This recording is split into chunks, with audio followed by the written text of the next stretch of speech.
Sa Quezon City pa rin, 200 pamilya ang nasunugan din po sa Barangay Culiac. Pati ang isang pinaglalamayan sa lugar, inilikas. Balitang hatid ni EJ Gomez. Naglalagablab na apoy ang gumulat sa mga residente ng Barangay Culiac sa Quezon City pasado alas 7 kagabi.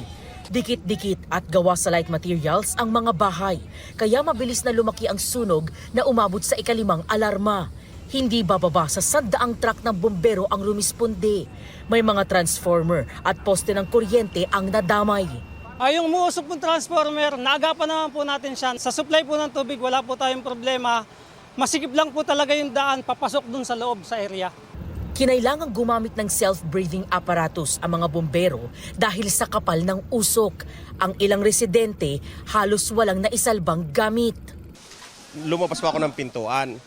Biglang pagtingala ko sa bubungan namin, sa kapitbahay namin, may sumigaw na may sunog na. Hindi ho talaga kinaya kasi biglang bumulwak yung apoy. Kaya wala akong naisalba na gamit kahit isa. Sabi sa asawa ko, Ate Gemma, lumabas na kayo, lumalaki na ang sunog. Kaya tinignan namin, ito na nga, sobrang lakas na. Kung anong dala namin, ito na, hindi na kami nakapaglabas ng gamit. Ang importante, ligtas ho tayo. Nagbayanihan ang mga residente para tulungan ng mga bombero sa pag-apula ng apoy. Ang pamilya namang ito nagtulong-tulong na mailikas ang kabaong ng kanilang kaanak na nakaburol. Yung kapatid ko, yung bilas ko, anak, sila tulong-tulong sila, mga 5 sila bumuhat pababa.